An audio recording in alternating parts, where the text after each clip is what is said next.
আমরা চাই যেন আমাদের কারো বিরুদ্ধে অভিযোগ না করতে হয়। এই নির্বাচনে কাউকে ভোট প্রভাবিত করে জয়ী হতে দিব না। আমাদের 11 দলীয় ঐক্যবদ্ধ বাংলাদেশ এর যে আমাদের পঞ্চগড় 1 আসনের প্রতীক শাপলাকলিতে আমি ভোট দিয়েছি এবং গণভোটে আমি হ্যাঁ ভোট দিয়েছি। আমি আশা করছি যে আমরা সকল রাজনৈতিক দল যারা একটা অভ্যুত্থানের পরে হাজারের শহীদের জীবনের বিনিময়ে আমরা এই বাংলাদেশে অনেক আশা নিয়ে পরিবর্তনের আশায় নতুন গণতান্ত্রিক অগ্রযাত্রা আশায় যে ভোট দিলাম, আমরা একটা সুষ্ঠু নির্বাচন শেষ পর্যন্ত পাবো। আমরা যেন জনগণের ভোটের উপরে মতামতের উপরে আমরা যেন আস্থাটুকু রাখি। প্রত্যেকটা ভোট সেন্টারে যেন সুষ্ঠু স্বচ্ছ এবং নিরপেক্ষ একটা পরিবেশ বজায় থাকে এবং এখানে ভোট গ্রহণের সাথে যারা সম্পৃক্ত প্রিজাইডিং অফিসার, সহকারী প্রিজাইডিং অফিসার, রিটার্নিং অফিসার, সহকারী রিটার্নিং অফিসার সহ আইন শৃঙ্খলা রক্ষাকারী বাহিনীর বিভিন্ন সদস্যরা, আমরা সবার কাছে তাদের সর্বোচ্চ পেশাদার আচরণ প্রত্যাশা করি এবং আমরা মনে করছি ইনশাআল্লাহ আমরা সকল রাজনৈতিক দল এই জায়গায় যদি আমাদের ওইটুকু ন্যূনতম উদার মানসিকতা দেখাতে পারি তাহলে একটা সুষ্ঠু নির্বাচন সম্ভব।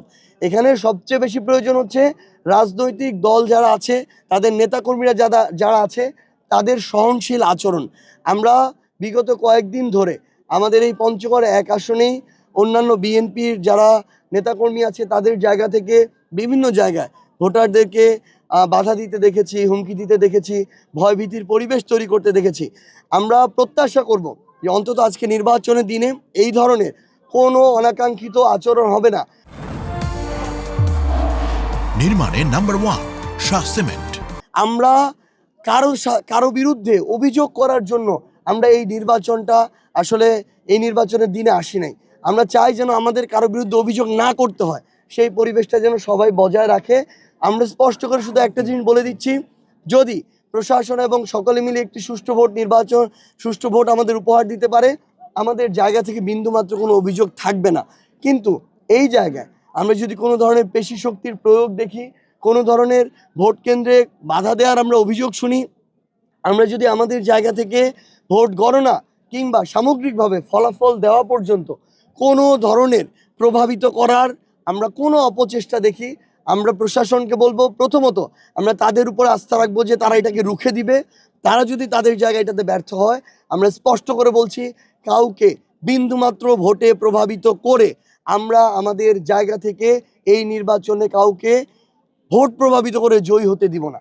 আমরা স্পষ্ট করে এইটুকু বলতে চাই, আমরা সর্বোচ্চটুকু দিয়ে সহযোগিতা করব, কিন্তু আমরা চাই সবাই যেন তাদের জায়গা থেকেও সহযোগিতা করে। মাত্র 30 মিনিট হয়েছে। এই 30 মিনিটে আমি শুধু আমার সেন্টারে দেখেছি, এখন পর্যন্ত কেউ এ বিষয়ে অভিযোগ দেয়নি। এখন সকাল 8টা বাজে। আমরা আশা করছি যে যতক্ষণ পর্যন্ত আমাদের ভোট হবে বিকাল পর্যন্ত এবং পঞ্চগড় 1 আসনের যে 155-56টা সেন্টার আছে প্রত্যেকটা জায়গায় যদি শেষ পর্যন্ত এই পরিস্থিতি যায় তাহলে তো আমাদের অভিযোগ দেওয়ার কোনো প্রয়োজন নেই। আমাদের জনগণের রায়কে মেনে নেওয়ার আমাদের সবসময় সেই মানসিকতা থাকবে এবং আমরা চাই এই পরিবেশটুকু যেন শেষ পর্যন্ত বজায় থাকে। ইনশাআল্লাহ পঞ্চগড় 1 আসনের মানুষ এবার তাদের জায়গা থেকে, শুধু পঞ্চগড় 1 আসন নয়, পুরো বাংলাদেশের মানুষই, তারা বিগত 1.5 বছরে কোন দল কি করেছে, কারা মানুষের উপরে জুলুম করেছে, কারা করে নাই, কারা নির্যাতন করেছে, কারা করে নাই, কারা ক্ষমতার অপব্যবহার করেছে, কারা করে নাই, এই সামগ্রিক বিষয়গুলো বিবেচনা করে এবার মানুষ ভোট দিবে। আমার এই পঞ্চগড় 1 আসনে একটা গণজোয়ার তৈরি হয়েছে। আমরা প্রত্যাশা করছি ভোট যদি সুষ্ঠুভাবে শেষ পর্যন্ত গণনা পর্যন্ত আমরা যেতে পারি, ইনশাআল্লাহ যাব আমরা। এবং আমরা যদি আমাদের আজকের এই যে নির্বাচন কেন্দ্রিক যে পরিবেশ, এটা যদি সবাই সহযোগিতা করে রাজনৈতিক দলগুলো, তাহলে পঞ্চগড় 1 আসনের 23টা ইউনিয়ন এবং পৌরসভার প্রত্যেকটা ওয়ার্ডে আমরা বিজয়ী হব ইনশাআল্লাহ।